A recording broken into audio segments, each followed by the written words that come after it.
എന്നോട് പല ആളുകളും പറയുന്ന കാര്യമാണ്, പാവക്ക നിങ്ങൾ പറയുന്ന ഓരോ കാര്യങ്ങളും കൃത്യമായി ചെയ്യുകയും അതിന് കൃത്യമായി ഫലം കിട്ടുകയും ചെയ്തിട്ടുണ്ട്. പല ആളുകളും എന്നോട് പറയുന്ന കാര്യം, എന്നെ വിളിക്കുന്നവരൊക്കെ എന്നോട് പറയുന്ന കാര്യം, നിങ്ങൾ പറയുന്ന കാര്യങ്ങൾ ചെയ്തിട്ട് അനവധി ഫലങ്ങൾ കിട്ടിയിട്ടുണ്ട്, ജീവിതത്തിൽ ഒരുപാട് സുഖം സന്തോഷം മാറ്റങ്ങൾ ഉണ്ടായിട്ടുണ്ട് എന്നോട് പറയുന്ന കാര്യം. മനസ്സിലായോ? അപ്പം ഇത് നമ്മൾ ഇതിന് വേണ്ടിയിട്ട് കുറെ പണം ചെലവാക്കി അവിടെയും നടന്ന് ഇവിടെയും നടന്ന് നമ്മെ കുറെ ചൂഷണം ചെയ്ത് അതിനൊന്നും പോകേണ്ട ആവശ്യമില്ല.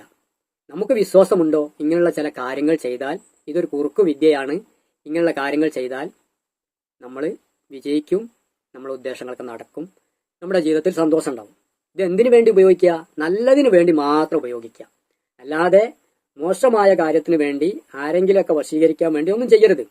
നമ്മുടെ ഭർത്താവിനോട് നമ്മളോട് സ്നേഹമില്ല എന്ന് തോന്നുന്നുണ്ടെങ്കിൽ, നമ്മുടെ ഭാര്യയ്ക്ക് നമ്മളോട് സ്നേഹമില്ല എന്ന് തോന്നുന്നുണ്ടെങ്കിൽ ഒക്കെ ചെയ്യാം. അത്രേ ഉള്ളൂ കേട്ടോ. അത് പ്രത്യേകം ഞാൻ ഓർമ്മപ്പെടുത്തുകയാണ്.